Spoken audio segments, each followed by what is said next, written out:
은퇴하면 자유롭게 살 줄 알았는데 진짜 무서운 건 그 다음이더라. 55세에 명예퇴직을 한 교사 선배가 이렇게 말했을 때 나는 믿기지 않았다. 퇴직금을 한껏 안고 나간 사람이었고 학교에서도 인정받던 분이었다. 누가 봐도 멋지게 은퇴한 인생 선배였지만 1년 뒤 들려온 소식은 충격이었다. 우울증으로 병원에 입원했대. 퇴직금 거의 다 날렸다더라. 혼자 산대. 현직에 있는 나조차 소름이 돋았다. 은퇴 후가 진짜 인생의 시작이라더니 이건 너무도 허무하지 않은가.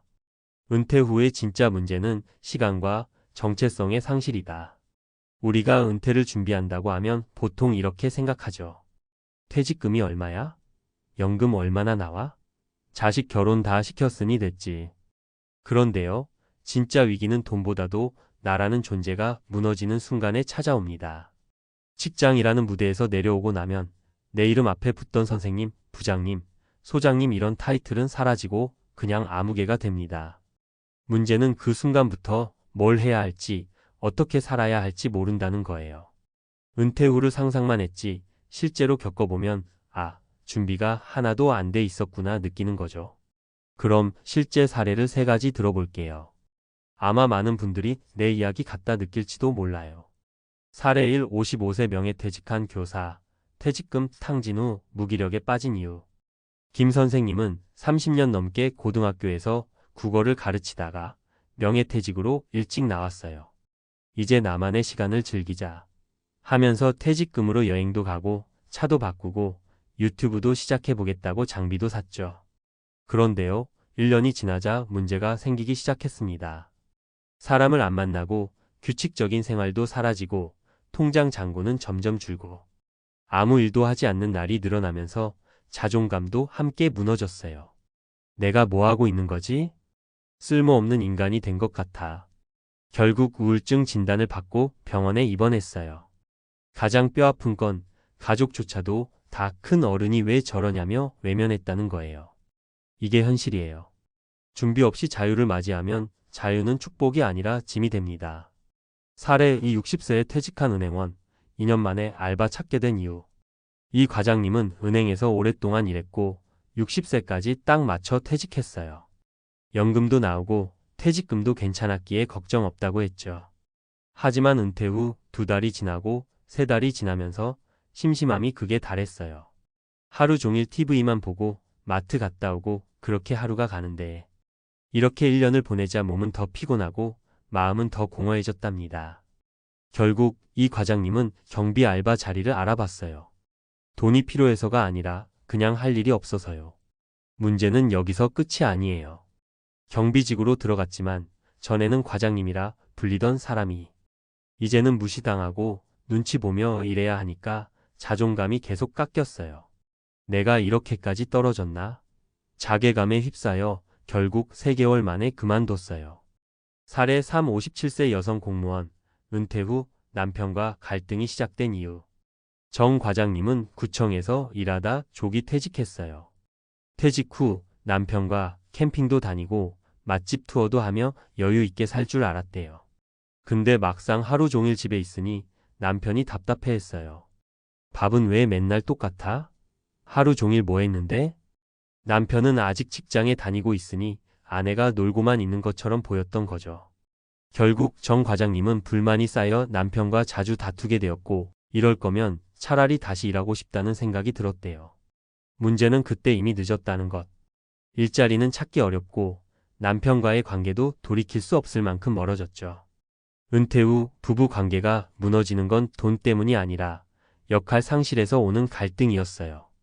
은퇴 후 무너지지 않으려면 지금 무엇을 준비해야 할까? 단순한 돈 계산만으로는 은퇴 준비가 절대 완성되지 않아요. 은퇴 후에는 삶의 목적, 하루의 구조, 자기 역할, 이 3가지가 무너지면 위험합니다. 그래서 다음과 같은 준비가 꼭 필요해요. 매일 할 수 있는 일 루틴 만들기. 취미든 봉사든 소일거리든 무조건 일정 있는 삶을 만들어야 해요. 나만의 정체성 다시 찾기. 퇴직 전 나는 선생님이었지가 아니라 퇴직 후 나는 그림 그리는 사람, 텃밭 가꾸는 농부, 책 리뷰 유튜버 같은 새로운 정체성이 필요합니다. 관계 재정비. 가족과의 소통, 친구와의 교류, 새로운 인간관계를 통해 외로움을 막는 게 핵심이에요. 마무리하며 은퇴는 끝이 아니라 새로운 시작. 은퇴라는 단어가 두렵게 느껴지나요? 그렇다면 지금이 준비할 최고의 타이밍입니다. 은퇴는 나를 다시 세우는 인생의 전환점이에요. 이 시기를 어떻게 보내느냐에 따라 남은 30년의 삶이 결정됩니다. 누군가는 은퇴 후 매일 햇살 좋은 카페에서 책을 읽고 누군가는 침대에서 TV만 보다가 병원에 입원합니다. 차이는 단 하나, 준비했느냐 아니냐예요. 그러니 지금부터라도 물어보세요. 내가 은퇴한 뒤 어떤 사람으로 살고 싶은가? 전문가 칼럼. 현직 교사도 충격. 55세 은퇴 선배의 비극적인 결말. 은퇴 후 인생을 무너뜨리는 결정적 요소들. 은퇴, 새로운 시작일 수도 혹은 인생 최대의 위기일 수도 있습니다. 많은 사람들은 은퇴를 끝으로 생각하지만 실제로는 인생의 또 다른 시작입니다. 문제는 이 시작이 누구에게는 자유와 여유가 되는 반면 누구에게는 혼란과 절망으로 이어진다는 데 있습니다. 특히 평균 수명이 83세를 넘어선 지금 은퇴 후 2030년이라는 시간이 우리 앞에 펼쳐지고 있습니다. 그 긴 시간을 어떻게 보낼 것인가? 바로 여기에 은퇴 준비의 핵심이 숨어 있습니다. 경제적 준비는 기본입니다. 그러나 그것만으로는 부족합니다. 시간 관리, 정체성 회복, 관계 재정비가 동반되지 않으면 은퇴 후 삶은 쉽게 무너질 수 있습니다. 다음 세 가지 실제 사례는 그 점을 극명하게 보여줍니다. 사례 1. 55세 명예퇴직, 교사 정체성을 잃고 무너진 삶.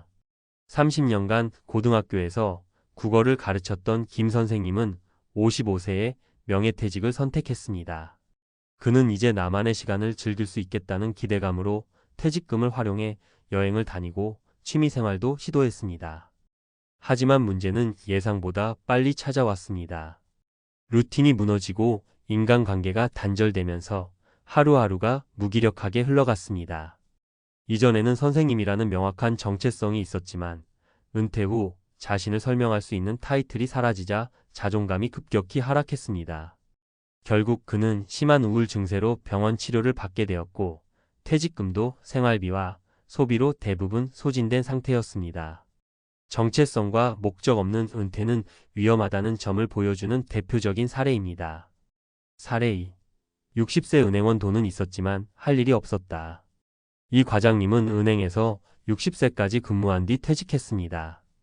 연금도 준비되어 있었고 퇴직금도 넉넉했습니다. 하지만 불과 6개월 후 그는 고독과 무료함에 시달리게 되었습니다. 매일 TV 시청과 산책 외에는 특별한 일이 없었고 하루가 허무하게 지나갔습니다.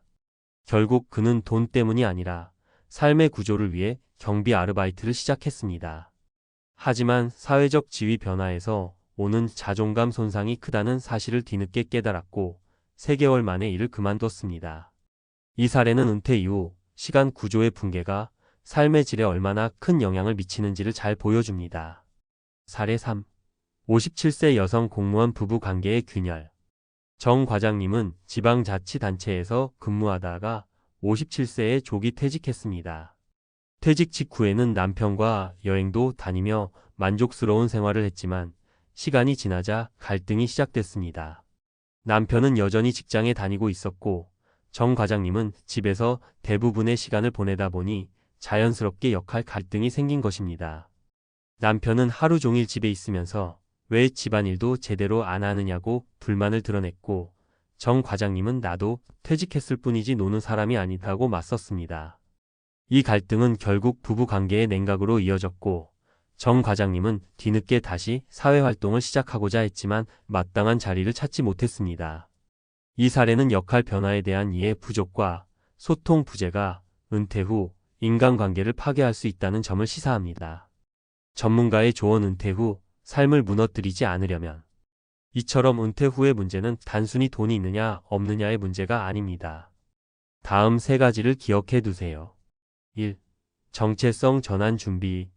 직함이나 사회적 지위가 아닌 나만의 역할을 다시 정립해야 합니다. 은퇴 후 자신을 무엇으로 정의할 것인지 미리 생각하고 준비해야 합니다. 예 그림을 그리는 사람, 동네 아이들을 가르치는 멘토, 텃밭 농사꾼 등. 이 시간 구조화. 하루 24시간이 비어 있으면 사람은 쉽게 무너집니다. 하루 일정표를 짜고 꾸준히 실천하는 활동이 필요합니다. 예, 오전 운동, 오후 봉사, 주 2회 독서 모임 등. 3. 관계 재정비. 사회적 고립은 은퇴자의 가장 큰 위협입니다. 가족, 친구, 이웃과의 관계를 복원하고 새로운 커뮤니티에 참여해 외로움을 줄여야 합니다. 특히 부부 관계는 은퇴 후 위기가 많으므로 충분한 대화와 역할 조정이 필수입니다. 결론, 은퇴는 준비한 사람에겐 선물, 그렇지 않은 사람에겐 고통. 은퇴는 그 자체로 좋은 것도 나쁜 것도 아닙니다. 어떻게 준비하느냐에 따라 선물이 될 수도 있고 파멸의 시작이 될 수도 있습니다. 물론 경제적 준비는 기본입니다. 하지만 삶의 의미를 찾고 정체성을 다시 세우고 새로운 관계를 만드는 것이 진짜 은퇴 준비의 핵심입니다. 우리는 단순히 오래 사는 시대가 아니라 어떻게 살아야 할지를 끊임없이 고민해야 하는 시대에 살고 있습니다. 그 첫걸음은 바로 지금 은퇴 전 자기 인생 설계에서 시작됩니다.